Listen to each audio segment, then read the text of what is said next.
Welcome to this channel where we do photography tutorials, photography discussions, at marami pang iba.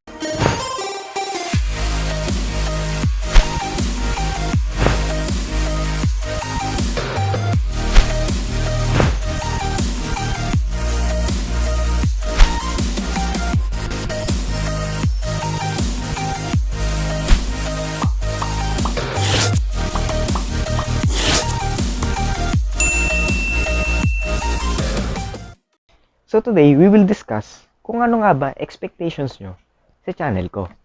And we will discuss kung ano nga ba ang product photography at ano ang tatlong klase ng product photography. So before we begin, let me introduce myself first.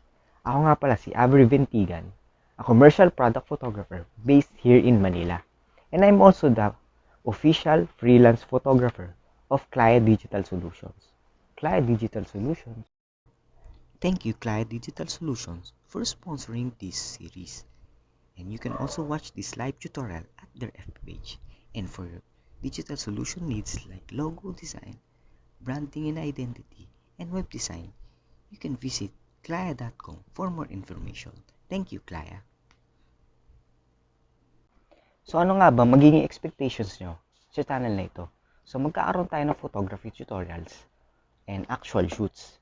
Then, portfolio building, editing, at sino nga ba magiging clients natin? At ano nga ba ang pwede mong trabaho gamit ang skills na ito?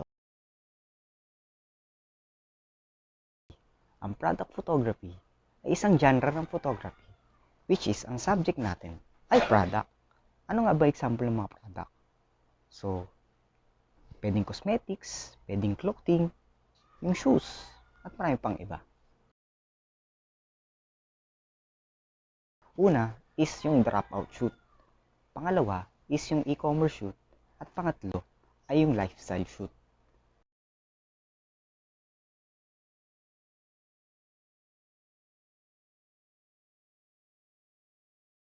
Una, ano nga ba ang dropout shoot? Ang dropout shoot ay hindi na dropout natin yung subject natin. Kinukuha mismo natin yung subject at hinihiwalay natin siya sa background. Bakit may ganitong shoot? Dapat tinatanong nyo muna yung client nyo kung anong purpose ng shoot niya. For example kasi, i-coordinate natin yan kung may graphic artist sila. Ang gusto kasi karamihan ng graphic artist is i-drop out nila yung subject sa background para hindi sila mahirapan mag-compose. Ito yung example ng dropout shoot. Hindi dito. Sinushoot natin siya sa green screen para mas mabilis siyang ma-drop out at pwede mo siya ilipat sa ganito. Yan.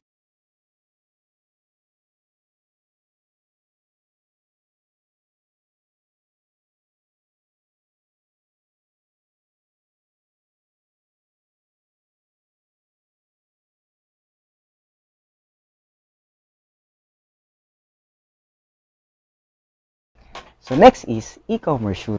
Ano nga ba yung e-commerce shoot? Ito yung ginagamit natin sa website, sa Shopee, sa Lazada, or sa ano pa mang online store na nakikita nyo na yung product ay nasa white background lang.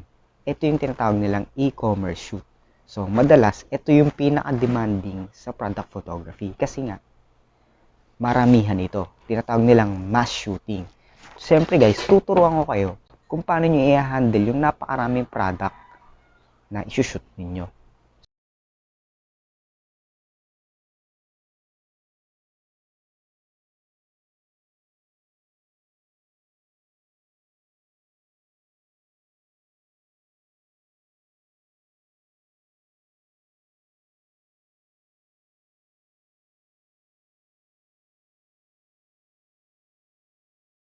Pangatlo is yung lifestyle shoot. Ano nga ba yung lifestyle shoot? Karamihan, tinatawag nila itong hero shot. Pwede siyang group shot ng mga product or pwede rin siyang with model. Ang example niyan is ganito. Yan. Ang lifestyle shoot ay kung saan gumagawa tayo ng isang senaryo na according sa theme ng product.